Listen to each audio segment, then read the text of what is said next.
what do you think your future dadding approach will be to dating?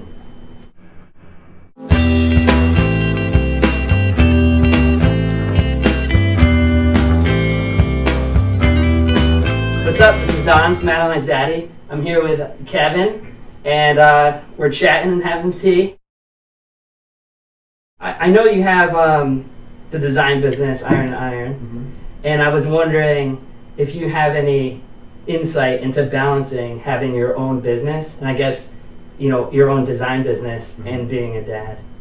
Sure. So, I'd say the biggest part for me that has been helpful is that I always make sure I'm home by 5, or at least I leave by 5, rather than a lot of freelancers or designers in general will work odd hours. Like a lot of people feel more creative in the evenings from like 10 a.m. to 2 a.m. or 10 p.m. to 2 a.m. Yeah. And I'm just like that too. But I find that to be very hard to balance with family life. So I try to make sure I work as standard of a schedule as possible. So like 9 to 5 or 8 to 5 or something like that, just because it's so hard to balance otherwise. A lot of your family life has been online, through your wife's blog, Jen Loves Kev. And, I know a lot of people have seen Rowan go through many stages since birth and everything. But what do you think are your top 3 experiences, whether small or large, that you've gone through in fatherhood so far? Let's see, top 3.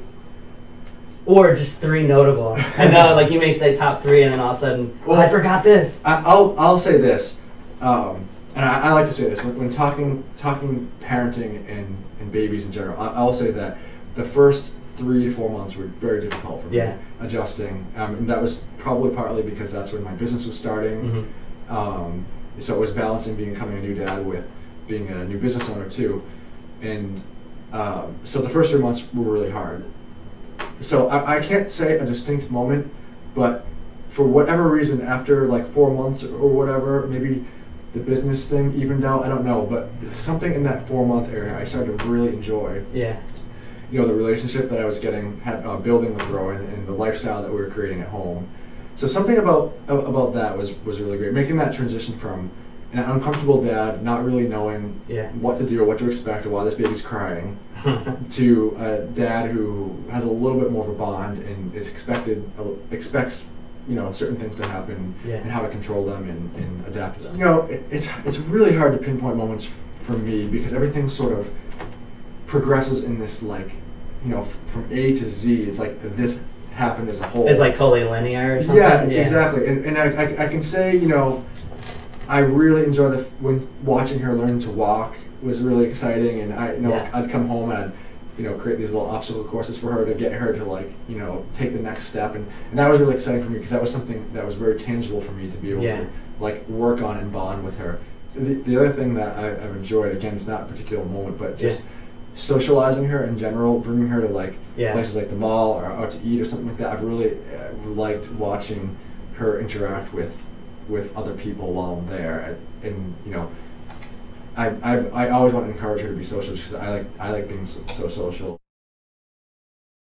Considering her personality that you're seeing from her now, and just thinking about the future, do you have any inkling of what you think the future holds for her?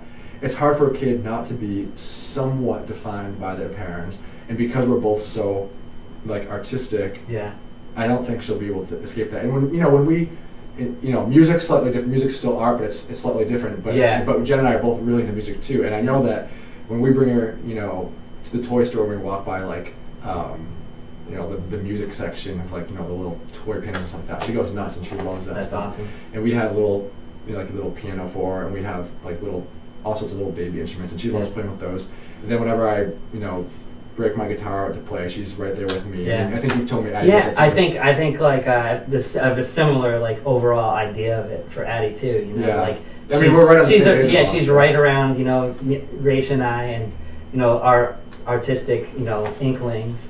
And I do see, I kind of see a pensive thing about her where she likes to really think about things. Mm-hmm.